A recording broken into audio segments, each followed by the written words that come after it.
Hello everyone, welcome back to another video. Today I'm going to talk about outputting to the console and variables. So in the last tutorial, we wrote this line of code which when we run it, just prints out hello world. So let's see all the code we just ran. So first here we're creating this class called main. We'll talk about classes later, but this just defines this as a file for main.java. So all our code is going to go here. And we have this thing, public static void main something. This basically means all our code under here will be called by Java as the main method. So whenever we run it, Java will look for a main method here. It will just call it. It will just execute all of the code in between these two curly braces here. Okay. We'll talk about methods more and even creating our own custom methods.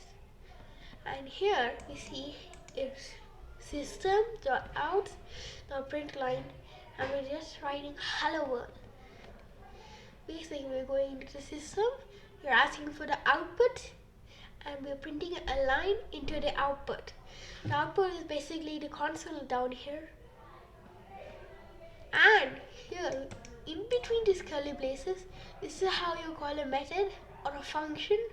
Println is a function in the output section of system. So, and anything that comes in between these curly braces, we are going to give to the println method to do something with it. So we're giving this string or text hello world. That's basically what this code is doing. And make sure all the text you're giving into println is wrapped in quotes.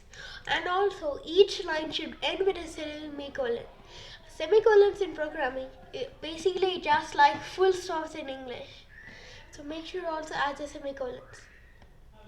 Now let's write one more system.out.println statement to run something else. Println, print out hello Rajan, you know your name. And now we see hello world, hello Rajan. So now that's how we output the console. It's quite simple. Very easy. Now we want to talk about variables. First, I'll show you one more example. You can also print out numbers. And numbers do not require for like the quotes. But if I wanted to print text with a number, suppose I can print 5 here, it will work. I get 5. But I wanted to say hello 5, I can't just type hello 5 here. So if I wanted, I could type hello 5, but that wouldn't work. That would cause an error. Make sure you have all the text inside of the quotes. So hello 5. You can even print decimal numbers, you can print everything. But sometimes in coding, we can't keep referring to the same value. In math, there's a concept called variables, which means we have a value which keeps changing. So let's create a variable. A variable is an address. It's like a memory, the address stored in the memory. It can hold numbers, it can hold text, it can hold everything. And we can keep changing that value and keep getting that value back. So let's create a variable. So type in int x equals 8 with a semicolon. Remember, all statements in Java will end with semicolons. Okay? So basically, whenever you want to create a variable in Java, you have to first put the data type. So Java knows this is a number, is this a float, is this a decimal number, is this a string or text. That's how you're meant to create a variable in Java.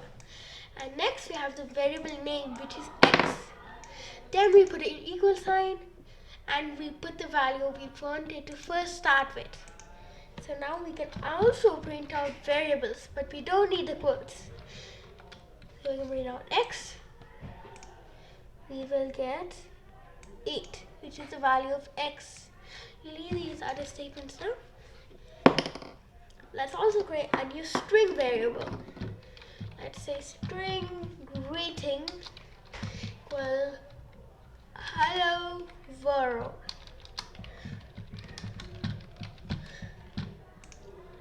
Make sure it ended with a semicolon, and we'll write system dot out dot println greeting. Now we will see hello world with the 8. Now this is also a number, which means we can do so many other things. Like we can add something to this, but we'll cover that in a future video. We can also create another variable called y, which is 8 plus 9. But we can also use x plus 9, which will make it x, which is 8 plus 9. So actually, if you have one simple system out print line, you don't have to keep creating hundreds of them. You can just use one of them and put a comma and put y.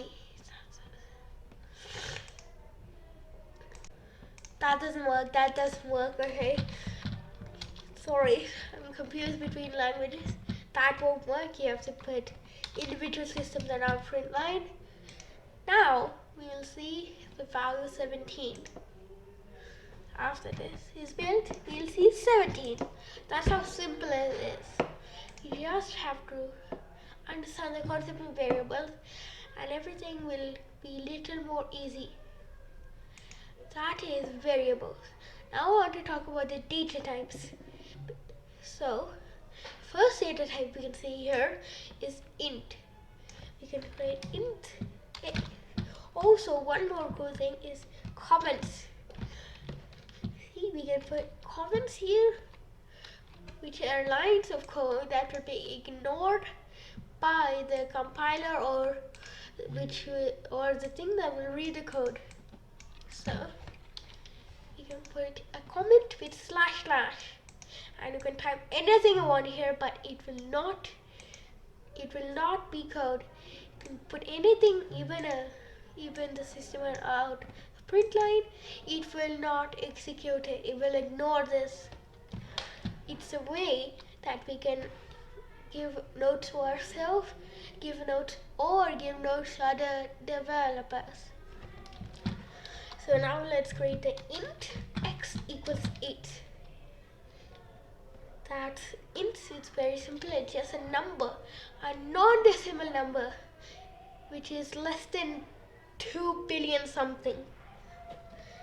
There's also strings,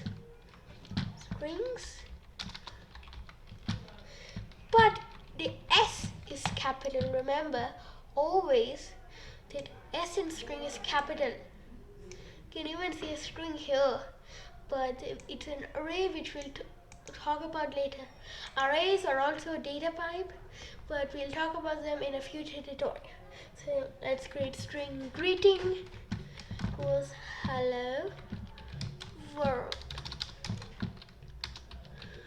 and we put the semicolon, and we also have hello world stored in this variable greeting. Now let's create another variable. We'll get another data type, which is floats. We'll create float like pi 3.14. That works, but it's a double. Actually, we talk about doubles here first. I'll talk about floats later, but this is a double. A double is a very long decimal number. It could be like 10 decimal digits. It's quite big. If you need accurate precision or something, you should use doubles. Now let's talk about the floats. So I'll create a float. Also, variables can't have the same name, or the compiler would not know which one you wanted to use. So let's create float pi 3.14. But we can't do this. It's error. Because if we put only the number, that's a double.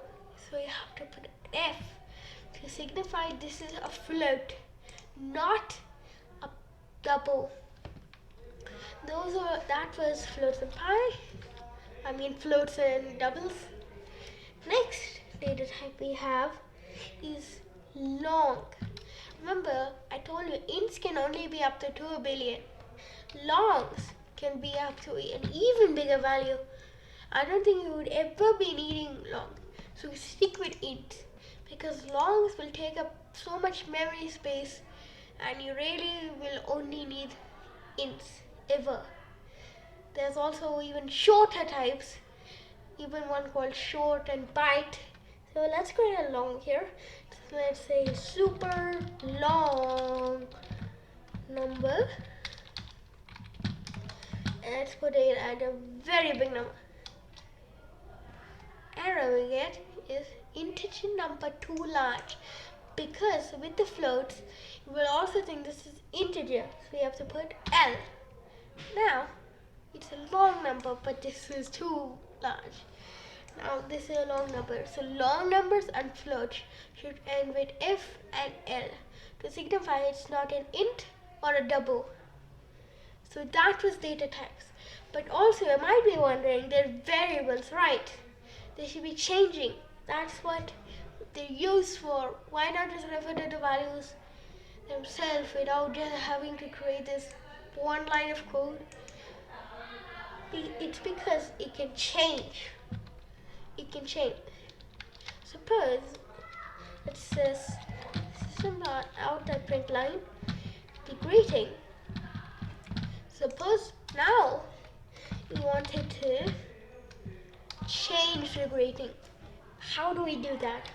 We don't type string greeting equals hello Java.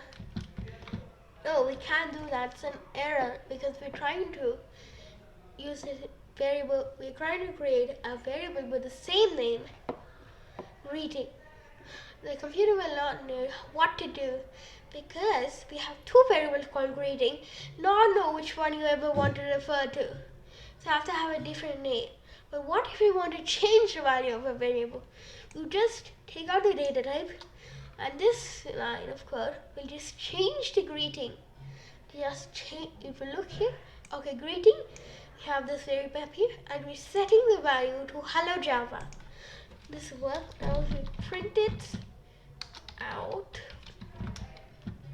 print out greeting now. See, first it's hello world, then it's hello Java. We can also do this for longs, ints, floats and doubles. So let's print out x here, x, and now let's change the value of x to 9 and it will be the same. X, now we get 8 and 9. That's how simple it is.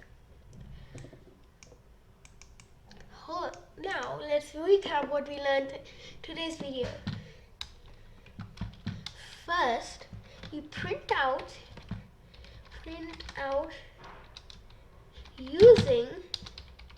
at the console using system.out println and the value.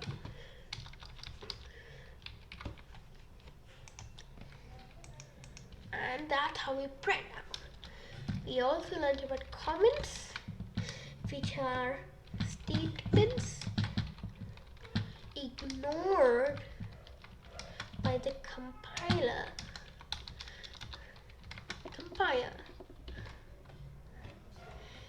And they start with //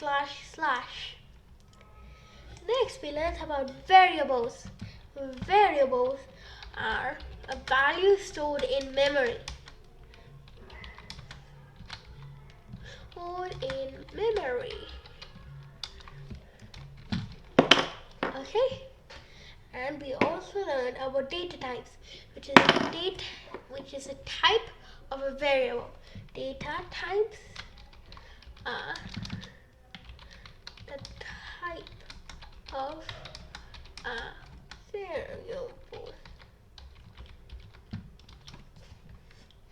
And we can create, first of all, we can create them using our data type. Then you have the variable name, then equals the value, and we always have to put semicolons. Each statement should end with semicolons. Should end with semicolon. That's a little recap of what we've done today. So I will send this and all the code we've done in the description. Hope you understood, and that's it.